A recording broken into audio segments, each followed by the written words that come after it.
Okay, Refillware, this is our final video on my name. In this video, we're going to discuss the structure of the poem. So the genre that this poem falls into is known as protest poetry. These are poems that refer to real socio-political issues and express objection against them. So for example, during apartheid, many people used poetry as a way to express their anger at the system of oppression. And words can be quite dangerous. They can stir people up, they can make people feel things. And so, what started happening was that journalists, writers, anti apartheid activists became dangerous to the regime and they were banned. And you will learn about that in the poem for Don M. But basically, what it meant was you couldn't be published anywhere. And then there were even more restrictions with some people, depending on the severity. But they would be basically put into isolation, not allowed to move out of your house. And in very extreme cases, people would go into exile. It means they would leave the country. So poetry became a way of expressing this anger and frustration, but unfortunately many of the poets were actually banned. Okay, there was a publication called Staff Rider, which existed from 1970s to the 1980s, where a lot of the poets would publish, like illegally basically, their writings, and the Staff Rider was a magazine. And it contained all kinds of poetry articles from people who were banned. The name of Staff Rider came from people riding on the roofs of the trains, like illegally. Okay, so it's quite interesting. If you want to look up more information on Staff Rider, there's a lot on the internet. Okay, so anyway, so this poem is part of that genre. It's definitely protest poetry, and it's South African protest poetry. So Makgolengwa Selepe is a female poet, female black poet, and she was an activist. Okay, then if we look at the structure of our poem, so the first line is on its own. It starts with her name. You'll see there. So it's not part of a stanza. Okay, and she's doing that in order to firstly introduce us to what her name is, and also to have this idea that her name is separate and her name forms part of her identity, and then she explains what they have done to her name. Okay. Then stanza 1 is the introduction. Stanza 2 basically explains what happened, so she takes us into the story. Stanza 3 is the prayer, and we see her feelings of her name. And stanza 4 is about the defiance, and then she ends off the same way that she started, with her name. Okay, showing us that she is not going to take on this name Maria, and that she will be strong, and she will be independent, and she will stand as Nomgqibelo Mqamisile Mqubisa. Okay.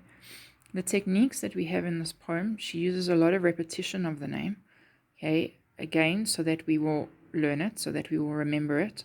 She's emphasizing it often, and it's her full name every single time. Okay, we spoke about the enjambment, where she speeds up the rhythm to show her emotion, and there's also a lot of ellipsis, where there's dramatic pause, allowing us to digest the information. Okay, and then this poem is also, if you notice, there isn't much rhyme. It's in free verse, the majority of the poem. So there isn't a traditional rhyme scheme like A, B, or one of those. Okay, and it forms almost like she's having a conversation with us. She's telling us exactly what happened. It's not contrived into any kind of fixed rhyme scheme. It's not forced into anything. And I think she's also using free verse to show her rebellion. She's not using a fixed structure. And it's not a It's not a fixed structure that is European centric, because all of those poems, the sonnets, the ABAB, the ABBA, all of that is from European poetry. And this is something that is not following that. Okay, it's almost like praise poetry.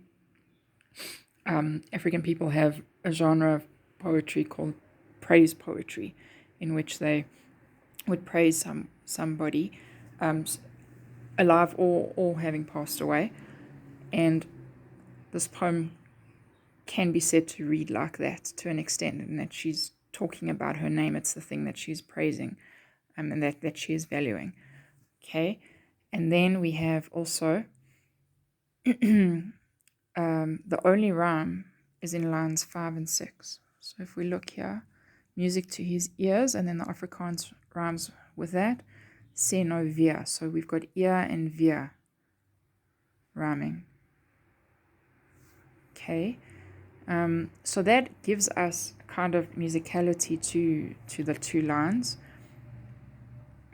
That's what rhyming does, makes things sound like song almost. Okay, helps us remember and gives a certain rhythm and musicality. But what's very interesting is this is the part where she uses this phrase, but it's not in its traditional sense. Okay, so I'm just going to explain that part again. What he heard was music to his ears. Music to his ears means that he's happy to hear something. Now, he's not happy to hear this name because he thinks it's beautiful or because it sounds sort of exotic to him because of the clicks, etc. He doesn't appreciate this name. What he's happy about and what he's appreciative of is now he has the chance to change it. He has the chance to impose his power, impose his ideology, and enforce the rule that here, under white rule, Africans were required to have European names at school, at church, at work, in their formal ID documents. And now here, he has the opportunity to do this. So that is music to his ears. Okay. And then I think, Refilwe, I think we are done with this beautiful poem. If you are interested, Refilwe, your name is Tswana, and it means we were given, and it can work for boys or for girls. And it's a name I like, so that's why I just decided to give it to you for this poem. And I hope that it irritated and frustrated you enough so that you would identify with Nomgqibelo and Ncamisile Mngqibisa. Okay, now we're going to move to the question. So you need to do 1 to 5. Okay, then you need to do 1 to 8. Now what you need to know is that it's not a Zulu name, it's a Xhosa name. So you need to change that. And then here in question 7, where it says, what is the indirect article? An indirect article is the same thing as an indefinite article, so don't freak out. Okay, we just used a different word. Okay, and then the final question. So this, all of these bullets, they are not separate questions. You put them into one paragraph. Okay, and this is quite important, a discussion of your own name. You may have an English or an Italian name, perhaps French in origin. Okay, so you need to go and find out what your first name actually means, and then you need to discuss your Hebrew name. Okay, and what does this mean, or what does this symbolize for you? If you don't have a Hebrew name, that's okay. You can just talk about your first name. But what is very interesting is that in Jewish culture, we do have Hebrew names as well. So in a way, we can relate to the African tradition of having an African name and then an English name, but it's for completely different reasons. African people were forced into doing this. Okay. I guess to some extent it could be, if we could relate it to when Jews were given surnames.